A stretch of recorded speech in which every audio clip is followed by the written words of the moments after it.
خاص طور پر انسان کو اللہ تعالیٰ نے بنایا ہے. ہر چیز کے بنانے میں اللہ تعالیٰ نے کن کا لفظ استعمال کیا. ہو جاؤ فیکون، وہ چیز ہو جاتی. یہ اللہ تعالیٰ کی چال. اذا اراد اللہ شیئا ان یقول له کن فیکون، یہ اللہ کی چال. اللہ تعالیٰ جب کوئی چیز بنانا چاہتا ہے کہتا ہے کہ ہو جاؤ، وہ چیز ہو جاتی ہے. زمین و آسمان کے پیدا کرنے میں 7 دن.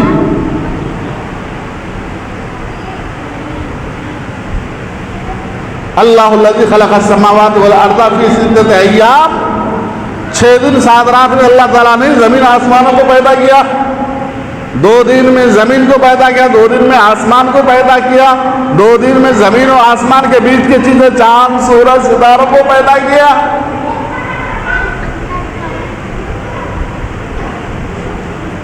اس کو ٹائم لیا اللہ تبارک و تعالیٰ نے. یہ بھی انسان کے تفہیم کے لیے، انسان کو درس دینے کے لیے کہ اپنی کسی چیز میں جلد بازی مت کرنا، جلد بازی نہیں کرنا. میں چاہتا تو کن فیکون کر کے زمین و آسمان کو بنا دے سکتا تھا، نہیں کرا میں ایسا. 6 دن میں بنایا میں نے، لیکن انسان کو اللہ تعالیٰ اور زیادہ ٹائم لیا بنانے. آہستہ آہستہ بنایا گیا. قرآن کریم کے تفسیر کو آپ دیکھیں گے، قرآن کریم کے معنی مطالب کو دیکھیں گے تو معلوم ہوگا اللہ تعالیٰ نے پہلے مٹی کو منگایا، مٹی کا خمیر بنایا گیا. مٹی کو پہلے ایسی خمیر بنا کر کے پھر اس کو سڑنے کے لیے چھوڑ دیا. کھنکھناتی مٹی سے اللہ تعالیٰ نے انسان کو پیدا کیا ہے، کھنکھناتی مٹی سے. ہمائن مسنون، ایسی مٹی جو کھن کھن کی آواز آئے، جس سے کمہار جب سامان بناتے ہیں وہ مٹی کو ایسے پانی دیا، گارے دیا، بنا کر کے لا کر کے نہیں بنا لیتا. ویسے وہ مٹی کو سڑاتا ہے، پہلے سڑاتے ہیں مٹی کو. اس سے سامان جو ہوتا ہے وہ مضبوط ہوتا ہے، اس سے کھن کھن کی آواز آتی ہے. اللہ تبارک تعالیٰ نے پہلے ایسے ہی کیا. ہمارے ابا جان آدم علیہ السلام کے قالب بنانے کے لیے جس مٹی کو لایا گیا، اس مٹی کو پانی وغیرہ دے کر کے ملا کر کے مکس کر کے اس کو ایسے چھوڑ دیا گیا سڑانے کے لیے. اس کے بعد پھر آدم علیہ السلام کے قالب کو بنایا گیا. آہستہ آہستہ یہ کام ہوتا رہا، ایک بیگ نہیں ہوا. اس کے بعد پھر اللہ تبارک تعالیٰ نے بعد میں روح ڈالا. تو انسان کو اللہ تعالیٰ نے ایک یونیک طریقے سے پیدا کیا، ایسے نہیں پیدا کیا ہے. دیگر مخلوقات کو ایسے ہی پیدا کیا، کن ہو جاؤ، وہ چیزیں ہو گئی.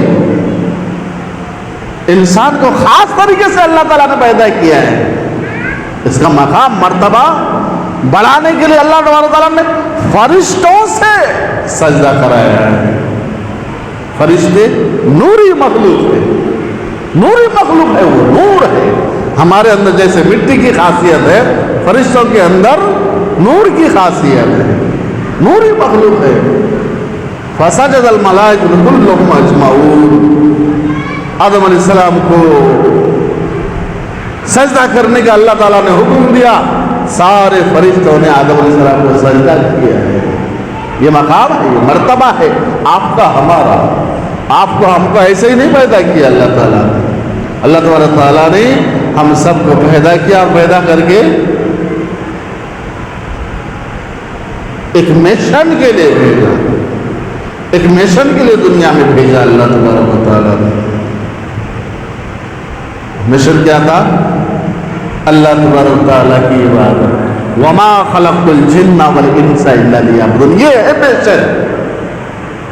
میں نے کیوں پیدا کیا تمہیں، جنات اور انسان کو میں نے کیوں پیدا کیا؟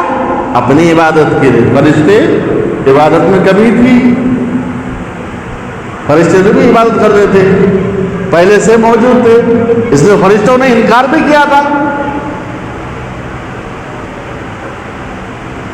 اللہ تبارک تعالیٰ سے فرشتوں نے کہا بھی تھا کہ آپ ایسے مخلوق کو بنانا چاہتے ہیں یسفک الدماء، جو فساد مچائے گا، قتل و غارت گری کی کرے گا. نحن نسبح بحمدک، ہم آپ کی تصویر بیان کرتے ہیں، آپ اس کو مت پیدا کیجیے۔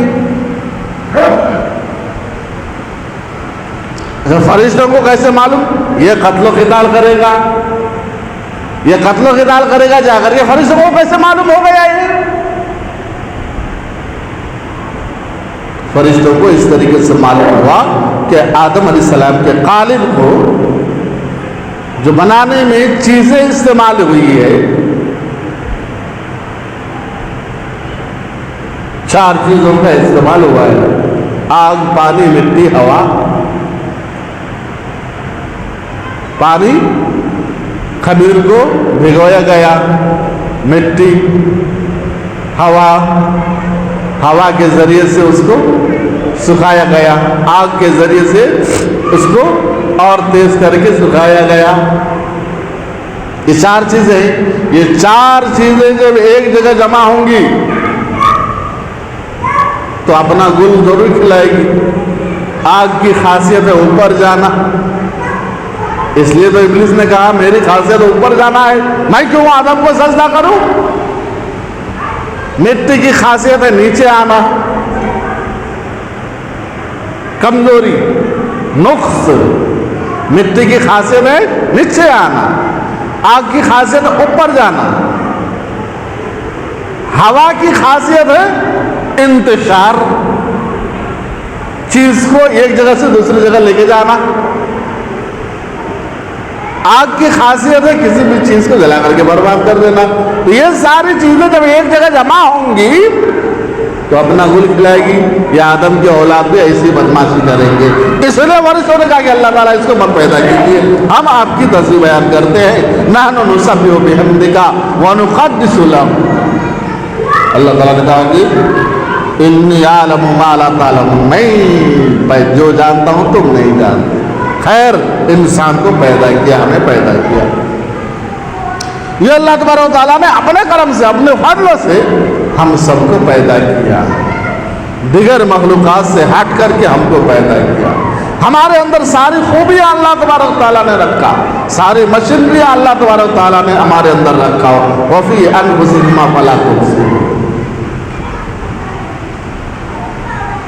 پھر انسان کو ایسے ہی نہیں چھوڑ دیا، انسان کو اللہ تبارک و تعالیٰ نے دنیا میں وہ ساری سہولیات دیا، ان کے زندگی گزارنے کے وہ سارے سامان اللہ تبارک و تعالیٰ نے عطا کیا۔ ہمارے جسم میں کوئی خرابی آ جائے اس کے لیے اللہ تعالیٰ نے حکمہ اور ڈاکٹرز بنا دیا، ہمیں کوئی تکلیف ہو اس کے لیے طرح طرح کے دوائیں، پھل فروٹ اللہ تبارک و تعالیٰ نے پیدا کیا۔ یہ ساری چیزیں ہمارے باڈی کی حفاظت کے لیے اللہ تعالیٰ نے کیا ہے۔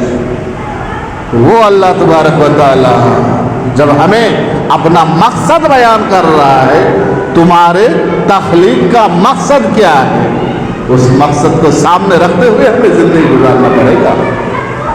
اللہ کا مقصد ہے الا لیعبدون وما خلقت الجن والانس الا لیعبدون، ہم نے تمہیں پیدا کیا ہے صرف اور صرف عبادت کے لیے، کھانے کے لیے نہیں، پینے کے لیے نہیں، کام کرنے کے لیے نہیں، شادی بیاہ کے لیے نہیں، دعوتوں میں جانے کے لیے نہیں، سیر و تفریح کے لیے نہیں۔ یہ ساری چیزیں جو دنیا میں ہے یہ تمہاری ضروریات ہے، کھانا پینا، شادی بیاہ، بچے بیوی، گھر بار، دکان مکان، راستے، یہ ساری چیزیں ہماری ضروریات ہیں۔ وہ مقصد زندگی نہیں ہے ہماری، ہماری مقصد زندگی ہے اللہ تعالیٰ کی عبادت۔ اللہ تعالیٰ نے ہم کو صرف اور صرف عبادت کے لیے پیدا کیا ہے۔ کھانا پینا ضروریات ہے اس لیے کھاتے ہیں، رہنا سہنا ضروریات ہے اس لیے رہتے سہتے، کام کاج ضروریات ہے اس لیے کرتے۔ یہ اصل زندگی نہیں ہے، اصل زندگی عبادت ہے۔